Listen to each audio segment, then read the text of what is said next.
안녕하세요. 오늘도 사연 살롱을 찾아주셔서 감사합니다. 결혼 3년차 여성입니다. 어제가 저희 아빠 제사였어요. 저는 친정이 없어서 매년 저희 집에서 친정아빠 제사를 지내고 있어요. 그렇게 할 수 있었던 건 다 남편의 배려 덕분이었죠. 남편이 먼저 저희 아빠 제사를 지내자고 말해 주었거든요. 비록 제 남편이 맞이는 아니지만 그래도 며느리 친정부모 제사를 당신 아들네 집에서 지낸다는 소리를 듣고 시댁에서 좋아할 리가 없었어요. 특히 시어머니는 뭐 이런 경우 없는 짓을 하냐며 한동안 전화통에 불이 나도록 제게 전화를 해대셨거든요. 하지만 얼마 지나지 않아 순순히 받아들이시더라고요. 물론 거기에는 그럴 만한 이유가 있었지만요. 제가 사연을 보내게 된 것도 바로 그 이유 때문이에요. 저희 집 3남매는 엄마가 일찍 돌아가신 탓에 아빠 손에서 자랐어요. 생활이 넉넉한 편도 아니었고 아빠 성격이 살가운 분이 아니라서 저와 언니, 오빠는 늘 부모 정에 굶주려 지내야 했죠. 저와 6살 차이가 나는 언니는 국민학생 때부터 집안 살림을 혼자 맡아 하다시피 했어요. 아빠는 돈을 벌어야 했고 오빠와 저는 너무 어렸으니까요. 부모의 보살핌을 받지 못하고 자란 아이들은 자연스레 일찍 철이 들기 마련이라서 우리 3남매도 또래 아이들에 비해 세상을 일찍 알아버린 것 같아요. 아빠는 이삿짐센터에서 일을 하셨는데 늘 힘들게 몸을 쓰는 일을 하셔서 그런지 집에 돌아오면 자식들을 챙기기보다는 술을 드시거나 일찍 잠이 들기 일쑤였어요. 아빠 성격이 워낙 괴팍해서 잠을 깨우거나 아빠 말을 듣지 않으면 엄청 무섭게 혼내시곤 했는데 그래서인지 우리 3남매는 아빠 목소리만 들어도 어깨를 움츠릴 정도로 늘 겁에 질려 있었어요. 아빠가 주무실 때면 집안에서도 까치발을 하고 걸어 다닐 정도로 아빠 눈치를 보고 지냈죠. 그러니 부모와 자식 간의 대화는 당연히 없었고요. 이런 아빠 성격 탓에 언니는 성인이 되자마자 취직을 했다면서 집을 나갔어요. 언니가 나간 빈자리는 제가 채우게 되었죠. 언니 어깨너머로 보고 배운 실력으로 밥도 하고 반찬도 만들고 세탁과 청소도 도맡아 해야 했어요. 그러다 몇 년 뒤 오빠가 서울에 있는 대학에 들어가면서 오빠 역시 집에서 탈출하게 되었고 이제 남은 건 저 하나뿐이었어요.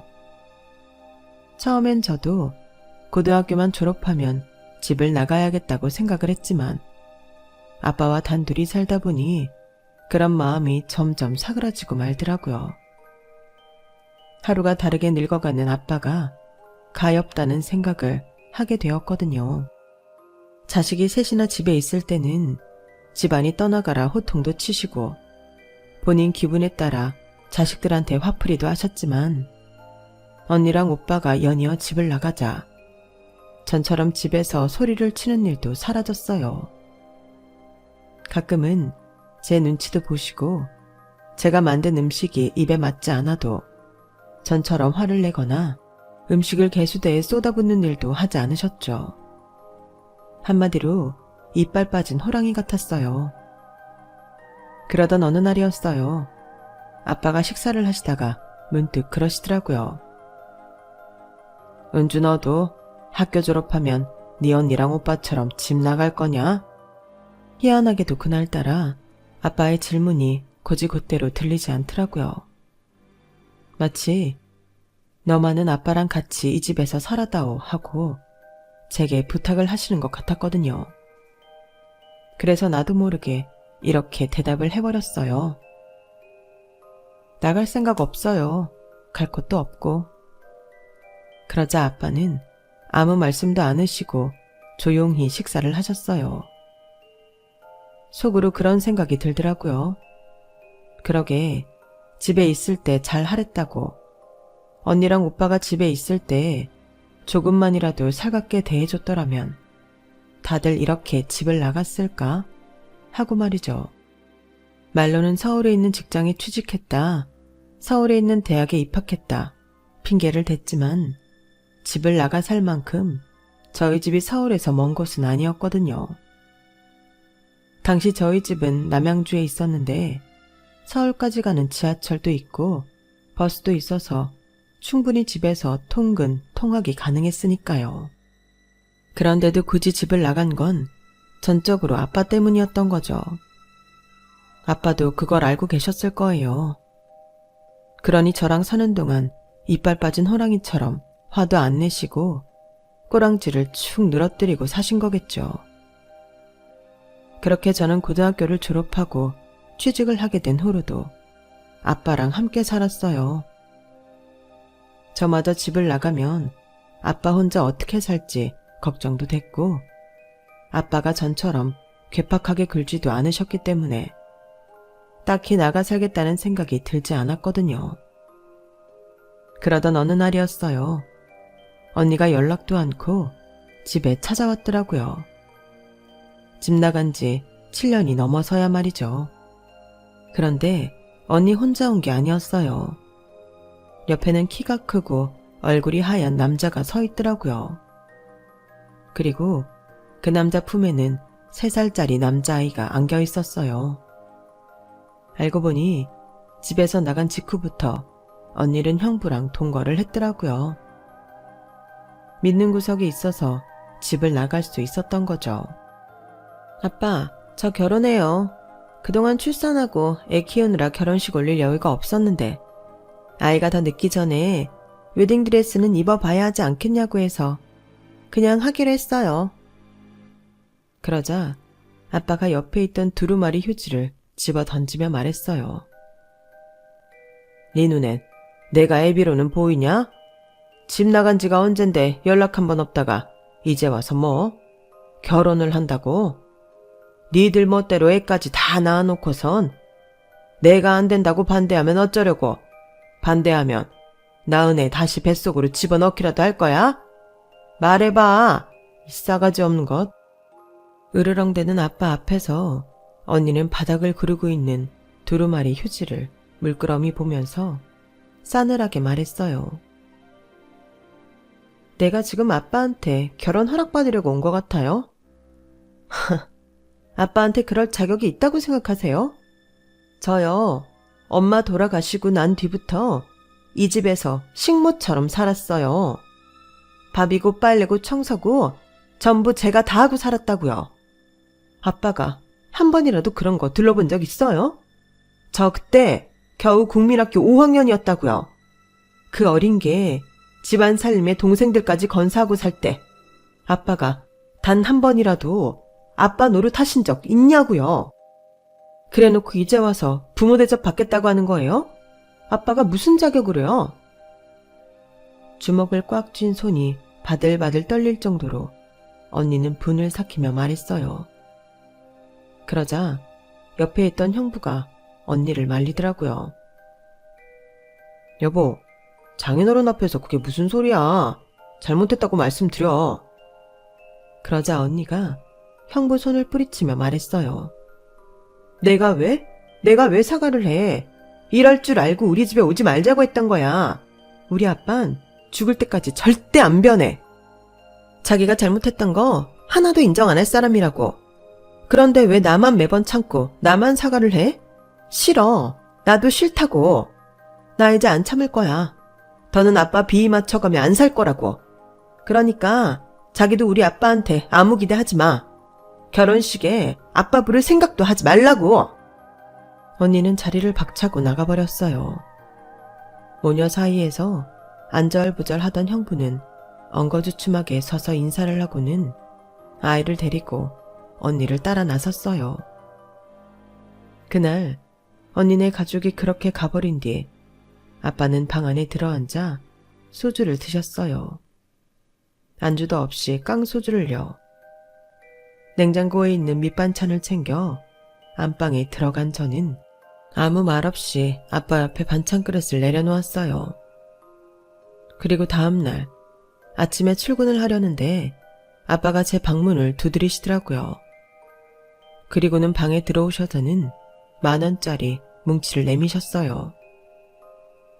이걸로 네 언니 애 옷이라도 사줘라. 내가 줬다고 하면 안 입힐 테니까 네가 사준 걸로 해. 돈 뭉치는 못해도 50-60만 원은 돼 보였어요.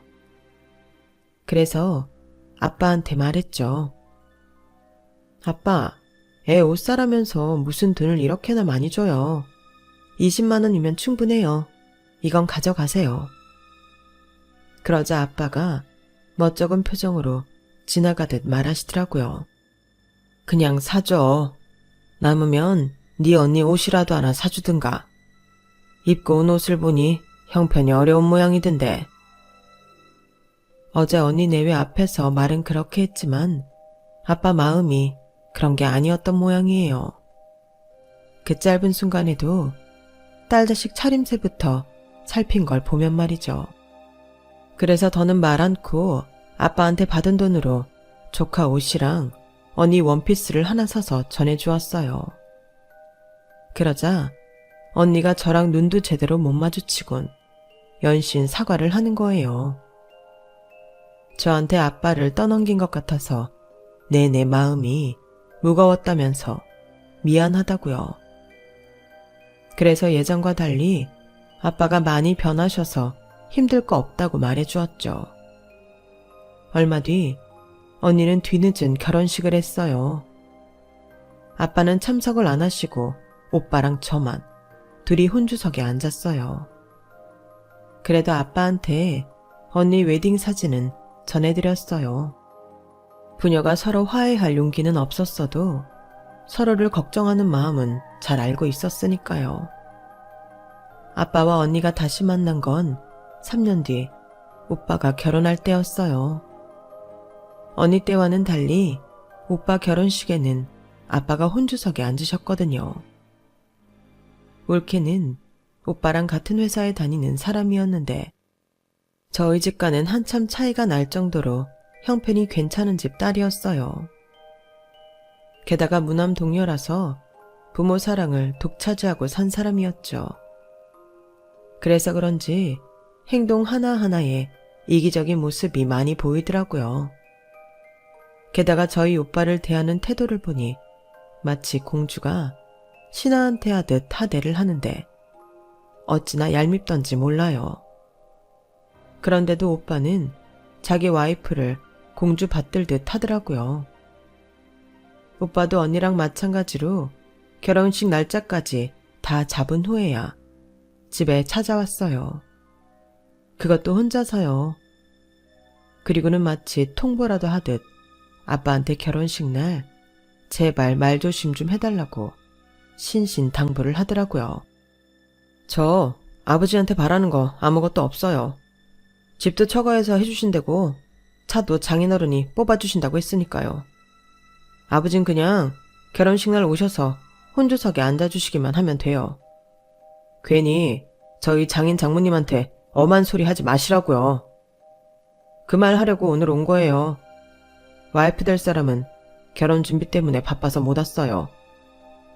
아, 그 사람이 이거 아버지 드리래요. 결혼식 때 입을 옷 없을 거라고 양복을 준비한 모양이에요. 오빠는 마치 거지 동냥 주듯 아빠한테 정장 한 벌을 쥐어주고는 1시간이 넘도록 이거 하지 말라, 저거 하지 말라 온갖 잔소리를 다 하고 돌아갔어요. 언니 때와는 달리 이번엔 아빠가 아무 말씀도 안 하시고 오빠가 하는 말을 조용히 들으시더라고요. 그런데 이상하죠? 아빠가 언니한테 화를 냈을 때보다 오빠 앞에서 조용히 계신 게 더 화가 나지 뭐예요. 그렇게 오빠가 돌아가고 아빠는 계단에 쭈그려 앉아 줄담배를 피셨어요. 잔뜩 오그라든 아빠의 어깨를 보니 나도 모르게 울컥하더라고요. 다 큰 자식들 앞에서 너무도 작아진 아빠를 보니 왜 그렇게 서글프던지. 눈물을 참으려 괜히 허공만 바라보다 조용히 들어왔네요.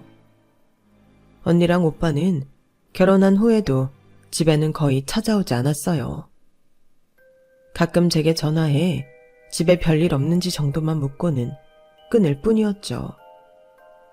그래도 결혼을 했으면 명절이나 아빠 생신 때만이라도 와달라고 부탁을 했지만 그럴 때마다 돌아온 건 차가운 거절이었어요.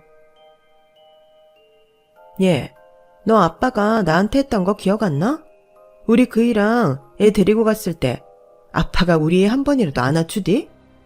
남들은 손주 바보가 될 정도로 그렇게 손주를 아낀다는데 우리 아빠는 정말이지 글렀어. 그러니까 너도 앞으로 나한테 쓸데없는 소리 하지 마. 자꾸 이러면 너도 안 볼 거니까. 언니는 단칼에 거절하고는 전화를 끊었어요. 오빠도 다를 바는 없었어요. 처가에 창피해서 어떻게 우리 집에 와이프를 데려오냐며 오히려 화를 내더라고요. 결국 세월이 흘러도 이 집에는 아빠와 저 둘뿐이었어요. 점점 힘에 부처하던 아빠는 이삿짐 나르는 일을 그만두고 창고 경비 일을 하게 되었어요. 아빠가 일하는 곳이 제가 회사 창고인지 가끔씩 모 회사 과자랑 껌, 젤리 같은 걸 집에 가져오시곤 했죠. 그러더니 하루는 뜬금없이 그러시는 거예요. 니들이 어렸을 때 내가 이 일을 했었다면 과자도 많이 가져다 주고 했을 텐데 아빠가 참 무정했지. 그때 나도 너무 힘에 부쳐서 그랬다.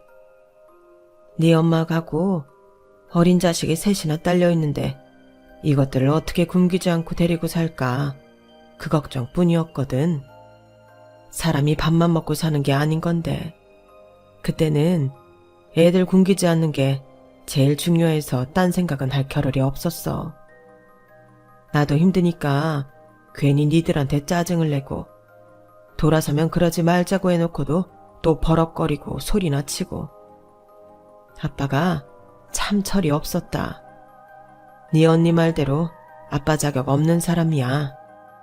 아무리 자신이 잘못했어도 절대 잘못했다는 말을 안 하던 아빠가 웬일로 자기 반성을 하는 걸 보니 기분이 이상했어요. 사람이 죽을 때가 되면 변한다던데 혹시 그런 게 아닐까 싶더라고요. 그런데 말이 씨가 된다고 다음날 아침 식사하시라고 안방 문을 열어보니 아빠가 바닥 요위에서 안 주무시고 아무것도 안 깔린 바닥에 누워 계시지 뭐예요. 가서 아빠를 흔들었더니 꿈쩍도 않더라고요.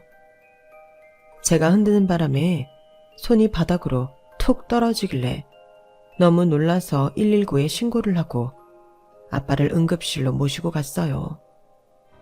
다행히 발견 시간이 빨라서 큰 손상 없이 깨어나시긴 했지만 뇌경색의 후유증으로 아빠는 반신불수가 되고 말았어요. 그동안 타박상이나 근육통은 달고 사셨어도 몸 하나는 튼튼하셨던 분이 하루아침에 혼자서는 제대로 걷지도 못하고 젓가락질도 못하게 되자 정말 미치겠더라고요. 당사자인 아빠도 답답하겠지만 아빠를 돌보는 저는 그 이상이었어요. 아빠를 돌봐줄 사람이 없어서 회사에 출근도 제대로 못하게 됐고 나보다 덩치가 큰 아빠를 씻기고 입히고 먹이느라 온몸이 다 뻐근해서 딱 죽기 직전이었죠. 그래서 언니한테 좀 도와달라고 전화를 했더니 글쎄 이러더라고요. 야, 내가 집에서 노는 사람이니? 살림하랴 애 키우랴 틈틈이 알바까지 하랴. 나도 몸이 10개라도 모자랄 판이야. 그리고 난 아빠랑 한 공간에서 못 있어. 오죽하면 내가 집까지 뛰쳐나와 살았겠니? 너 힘든 건 알지만 솔직히 너 그러고 살라고 내가 등 떠민 건 아니잖아. 그러게 너도 일찌감치 집 나왔으면 될걸. 왜 바보같이 그 집에서 버티다 덤튀기를 쓰냐? 아빠가 우리한테 뭘 해준 게 있다고 멍청하게 병수발까지 들고 사냐고? 남태는 못 도와주니까 그렇게 알아. 내가 은철이랑 상의해서 매달 간병비는 보내줄 테니까 너도 멍청한 짓 그만하고 더 늦기 전에 그 집에서 나와.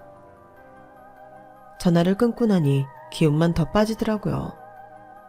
멀쩡한 사람도 아니고 병들어서 거동도 제대로 못하는 사람을 두고 나오라니.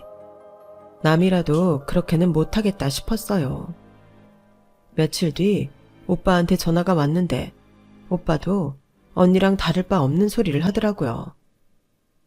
하여간에 인생에 도움이 안 돼요. 젊을 땐 자기 힘 믿고 그렇게 우릴 괴롭히더니 나이 들어선 똥기저귀까지 갈게 만들다니. 전생에 우리가 아빠한테 무슨 죄를 지었길래 이러고 살아야 되냐? 아, 짜증나. 나도 내 와이프도 회사 일 바빠서 얼굴 들여다볼 시간은 안 돼. 그러니까 하는 김에 네가 고생 좀 해라. 대신 매달 돈은 붙여줄게. 이 정도면 나도 할 만큼 하는 거야. 그러니 나 원망 마라. 부잣집 대릴 사위로 들어간 오빠는 간병비로 쓰라며 매달 200만 원씩 보내주었어요. 생각 같아서는 그깟 돈만 보내면 다냐고 따지고 싶었지만 그럴 수 없었어요. 사실 제가 일을 그만두고부터는 집에 수입이 없어서 형편이 많이 어려웠거든요. 아빠 병원비야 아빠가 쓰러지셨다고 연락했을 때 오빠가 돈을 보태줘서 잘 넘어갔지만 이후 아빠한테 들어가는 간병용품이나 생활비는 제 적금을 깨서 쓰고 있었거든요. 돈이 궁해지니 구차해도 어쩌겠어요. 화만 한번 삼키면 매달 돈 걱정은 안 할 수 있는데요. 생활비랑 아빠한테 들어가는 돈은 걱정을 안 하게 되었지만 24시간 아빠 옆에 붙어 있어야 하는 제 체력은 어떻게도 복구가 안 되더라고요. 그러던 어느 날이었죠. 당시 저랑 사귀다 헤어졌던 제 남편이 집에 찾아온 거예요. 저희 회사 사람한테 제 사정을 전해 듣고 바로 달려왔다고 하더군요. 솔직히 남편한테 이런 꼴을 보이는 게 너무 창피했어요. 사실 제가 남편이랑 헤어진 이유가 아빠 때문이었거든요. 아빠가 쓰러지시고 제가 간병을 맡아야 할 상황이 되자 제일 먼저 정리한 게 남편이었어요. 사귄 지 고작 반년도 안 된 상황에 구차한 내 상황을 설명하고 이해해달라고 말하기 싫었거든요. 그래서 좋아하는 사람이 생겼다고 거짓말을 하고는 헤어졌던 건데 이렇게 들켜버린 거였죠. 왜 진작 말 안 했어? 난 너한테 이런 일이 있는 줄도 모르고 널 얼마나 원망했는지 알아? 그런데 다른 형제들은? 설마 너 혼자 하루 종일 아버님 간병을 해왔던 거야? 너 죽으려고 환장했어? 그럼 어떡해. 언니고 오빠도 다 안 하겠다는데. 나마저 병든 아빠를 두고 도망치라는 거야? 내가 어떻게 그래. 내 아빠인데. 내 말은 그런 게 아니라 이 힘든 걸 어떻게 너 혼자 감당하냐는 거지. 요즘엔 나라에서 지원해주는 부분도 많고 간병 쪽으론 자원봉사를 하는 분들도 있는데 왜 알아보지도 않고 혼자 떠안고 살았냐는 말이야. 일단 내가 한번 알아볼게. 다른 건 몰라도 간병인 지원을 받을 수 있을 거야. 이후 남편 덕분에 정부에서 지원해주는 간병인 바우처도 받을 수 있게 되었고 그 밖에 지원 물품도 받을 수 있었어요. 행정복지센터에서 직접 직원이 찾아와 저희가 지원받을 수 있는 부분을 꼼꼼히 설명해 주셨고요. 목욕 봉사를 하시는 자원봉사자분들도 계셔서 덩치 큰 아빠를 혼자 끙끙대며 씻기지 않아도 되었죠. 그리고 여러 도움 덕분에 저는 다시 일을 할 수 있었어요. 비록 동네 마트의 반타임짜리 아르바이트였지만 고정 수입이 생겨서 저로서는 한시름 놓을 수 있게 되었죠. 거기다 일하는 동안만이라도 집에서 나와 머리를 식힐 수 있어서 심적으로도 많이 안정을 찾을 수 있었어요. 남편이 우리 집에 찾아온 이후 저희는 다시 연인 사이로 돌아가게 되었어요. 남편이 모르면 모를까 왜 자기랑 헤어지려 했는지 이유를 안 이상 순순히 놔줄 수 없다고 엄포를 놓았거든요. 미안한 마음도 있었지만 내심 기뻤어요. 아빠 간병을 하면서 제가 정신적으로 무너졌던 이유 중 하나가 아빠 때문에 내 인생에서 중요한 부분인 일과 사랑이 송두리째 뽑혀 나간 것 같다는 거였거든요. 그 상실감으로 힘들었는데 남편 덕분에 되찾은 기분이었죠. 게다가 남편이 자주 집에 찾아와 아빠 말벗도 대어드리고 재활치료도 같이 다녀준 덕분에 아빠 상태가 눈에 띄게 좋아지셔서 조금씩 희망이 생기기 시작한 거예요. 마비가 심한 오른쪽 팔을 제외하면 발음이 좀 어눌하긴 하지만 말씀도 하시고 걸음걸이도 많이 좋아지셨고요. 몸이 많이 나아지자 하루는 아빠가 그러시는 거예요. 언제까지 남자를 집에 드나들게만 할 거야? 수환이랑 결혼할 생각이 없는 거야? 아니면 나 때문에 못하는 거야? 둘 다 아니에요. 그냥 내가 많이 부족하니까. 네 코가 둘이야? 아니면 입이 삐뚤어지기라도 했어? 부족하긴 뭐가 부족하다는 거야? 수환이는 너랑 결혼하고 싶어서 몸이 달았던데 넌 누굴 닮아서 그렇게 눈치가 없냐? 잔말 말고 올해 안에 쉬고 올려. 더 늙으면 웨딩드레스 입어도 안 이뻐. 네 언니도 나이 들어 애 낳고 웨딩드레스 입으니까 오태가 안 나더라. 아빠가 결혼식장에 왔었어요? 그럼 나한테라도 말을 하지 그랬어요. 그랬으면 강제로라도 모시고 들어갔죠. 내가 그럴 자격이나 있는 놈이냐? 그래도 네 결혼식엔 손잡고 들어가고 싶은데 그래도 되겠니? 당연한 소리를 하고 그러세요. 아빠 아니면 누가 내 손잡고 들어가는데요. 저는 퉁명스럽게 말을 하곤 거실로 나왔어요. 금방이라도 눈물이 쏟아질 것 같아서 일부러 그 자리를 피한 거였죠. 나중에 남편한테 얘기를 들어보니 아빠가 열심히 재활치료를 받았던 건 제 손을 잡고 식장에 들어가고 싶어서 그랬던 거라고 하더군요. 그 말을 듣고 얼마나 울었는지 몰라요. 정말 많이 미워했었는데 이제는 많이 약해진 아빠를 보니 진작 아빠랑 얘기를 나눠볼 걸 그랬다는 후회가 됐어요. 그리고 그해 가을 저는 아빠 말대로 결혼식을 올렸어요. 이제는 아빠가 제 도움 없이도 생활하는데 무리가 없을 정도가 되어서 한시름 놓게 된 덕이죠. 아빠 손을 잡고 버진로드를 걸어가는데 자꾸 눈가에 눈물이 고여서 얼마나 힘들었나 몰라요. 어릴 땐 그렇게 크게 느껴지던 아빠 손이 그 사이 많이 작아지고 수척해진 것 같아서 가슴이 너무 아팠거든요. 신혼여행을 떠나려고 웨딩카에 오르는데 아빠가 제 남편 손을 꼭 잡고 그러셨어요. 우리 은주 잘 좀 부탁하네. 못난 애비 때문에 이날이 때까지 고생 많은 아이야. 꼭 좀 부탁하네. 걱정 마세요, 장인어른. 제가 무슨 일이 있어도 은주는 꼭 지키겠습니다. 걱정 마시고 저희 신혼여행에서 돌아올 때까지 마음 편히 계세요. 그래, 고맙네. 은주야, 행복해야 한다. 행복하라는 그 말은 아빠의 마지막 유언이 되었어요. 우리가 신혼여행을 떠난 지 3일째 되던 날, 아빠가 뺑소니 차량에 치여 세상을 떠나셨거든요. 남은 신혼여행 일정도 취소하고 돌아온 우리 부부는 장례식장으로 달려갔어요. 그런데 침통한 분위기에 빠져 있어야 할 장례식장이 난장판이 되어 있는 거예요. 상주를 맡고 있던 오빠가 살벌하게 덩치가 큰 남자들한테 둘러싸여 멱살까지 잡혀있더라고요.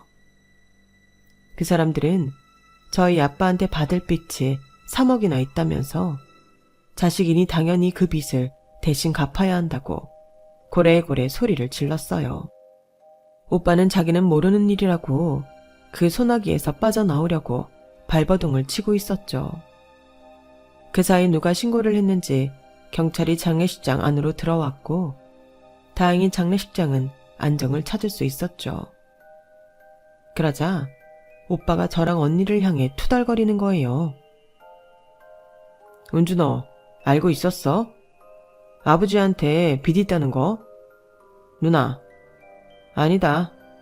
누나는 연락 끊고 산 지가 언젠데 그걸 알았겠어. 은주 너 알고 있었냐고. 아니 모르는 일이야. 아빠가 뭐 하는데 빚을 져. 빚이 있었다면 지금까지 빚쟁이들이 집에도 한번 안 찾아오고 조용했겠어? 뭔가 잘못됐을 거야. 그러자 오빠는 짜증을 내며 말했어요. 아, 몰라. 난 상속 포기할 테니까 두 사람은 알아서 해. 안 그래도 와이프가 얼마 전부터 이혼하자고 난리여서 사람 미치겠는데 별게 다 사람 골치 아프게 하네. 누나는 어떡할 거야? 상속 포기할 거지? 어? 당연히 해야지. 은주 너도 해. 괜히 덤태기 쓰지 말고. 장례식이 끝나기도 전에 언니와 오빠는 발빠르게 상속 포기 신청부터 했어요. 하지만 저는 그럴 정신도 없었고 무엇보다 제가 아는 아빠는 남의 돈을 빌려 쓸 사람도 아닌데다가 허투루 돈을 쓸 사람도 아니어서 일단 지켜볼 생각이었어요. 그렇게 아빠 장례를 마치고 집에 돌아온 저는 그대로 잠이 들어버렸어요. 13시간을 비행기를 타고 한국에 돌아와 연속 이틀을 날을 새고 장례식장을 지킨 탓에 체력이 완전 소진됐거든요. 그런데 그날 꿈에 아빠가 나오신 거예요. 아빠는 낡은 지갑을 제 손에 꼭 쥐어주시며 그러시더라고요. 은주야, 이거 받아라. 여기에 내 죽음의 비밀이 들어있어. 아빠가 건넨 지갑을 받아드는데 그 느낌이 너무 생생해서 이게 꿈이라는 것도 있고 아빠를 부르며 목 놓아 울었어요. 얼마나 울었을까요? 남편이 저를 흔들어 깨우는 바람에 눈을 뜨고 말았어요. 여보, 꿈에 아빠가 나오셨어. 근데 아빠가 지갑을 주시면서 거기에 아빠가 죽은 비밀이 있다고 하시는 거야. 이게 무슨 뜻일까? 글쎄, 지갑을 받는 건 길몽 아닌가? 아빠 지갑, 나 그거 찾아봐야겠어. 자다 말고 일어난 저는 겉옷을 껴입고 집을 나섰어요. 막 택시를 잡으려는데 뒤따라 나온 남편이 차창 밖으로 저를 부르더라고요. 남편 차를 타고 아빠 집으로 돌아온 저는 정신없이 안방으로 들어갔어요. 그런데 마치 누가 먼저 집을 뒤진 것처럼 서랍이 삐죽삐죽 나와 있더라고요. 그때는 지갑을 찾아야 한다는 생각 때문에 다른 건 신경 안 쓰고 평소 아빠가 지갑을 넣어두시는 서랍을 열었어요. 제가 첫 월급을 탔을 때 사들인 지갑이었는데 아빠가 아깝다고 몇 번 들지도 않으시곤 서랍에 넣어두셨거든요. 서랍 속에 고스란히 들어있는 지갑을 꺼내 속을 살펴봤더니 웬 보험 설계사 명함이 들어있더라고요. 평생 보험이라고는 나라에서 만들어준 의료보험밖에 없는 분이 이런 건 왜 지갑에 넣어두셨을까 생각했지만 지폐가 들어가 있는 자리에 접혀있는 하얀 종이를 펼쳐보고는 그런 생각은 싹 지워지고 말았어요. 거기엔 형부와 언니가 쓴 각서가 들어있었거든요. 아빠 이름으로 대부 업체에서 3억을 빌렸다는 내용으로 혹여 아빠가 갑자기 세상을 떠나시더라도 저한테 피해가 가지 않게 언니네 부부가 그 돈을 갚아 나가겠다는 내용의 공증 각서였어요. 아빠가 빌려 썼다던 3억은 언니네 부부가 빌린 돈이었던 거죠. 그래놓고는 자기는 모른다고 발뺌을 하다니 피가 거꾸로 솟는 것 같더라고요. 그래서 그 길로 언니네 집으로 찾아갔어요. 아주 세상 모르고 자고 있더라고요. 언니, 3억에 대해 나한테 할 말 없어? 3억? 그거 아빠가 빌린 돈이잖아. 근데 그건 왜? 너 아직도 상속 포기 안 한 거야? 그놈들이 너네 집에 찾아갔어? 그런 거야? 하, 아빠가 빌린 돈이라고? 여기엔 그렇게 안 써있던데? 이거 찾으려고 안방 서랍을 뒤져놓곤 안타깝게도 이건 못 찾았나 봐? 저는 각서를 언니 눈앞에 들이밀었어요. 그러자 언니 내외가 사색이 되더라고요. 낭패감이 서린 얼굴 위에 저는 그동안 차마 하지 못했던 욕설을 퍼부었어요. 거의 정신이 반쯤 나간 채로요. 네가 사람이니? 아빠가 쓰러져서 거동도 못할 때는 거들떠도 안 보더니 돈이 필요하니까 아빠 이름으로 이 큰 돈을 빌려? 그래놓곤 시치미를 떼? 니네 때문에 아빠는 세상 떠나시는 날까지도 깡패 새끼들한테 치욕을 당했는데 그런데도 니들은 두 다리 쭉 뻗고 잠을 자? 이런 쓰레기 같은 것들아. 아빠가 어떤 심정으로 니들을 대신해 돈을 빌렸을지 모르겠니? 어떻게 자식이라는 게 지 아빠를 팔아서 돈을 챙겨 이 못된 년아. 네가 그러고도 사람이야. 당장 그 돈 갚아. 니네 집을 팔든 니 장기를 팔든 이번 주 안에 해결해 놓지 않으면 나 이거 들고 법정에서 니들 기다릴 테니까. 네 자식들 앞에서 고개 들고 살고 싶으면 내 말 듣는 게 좋을 거야. 언니 집을 나온 저는 그대로 기절을 했어요.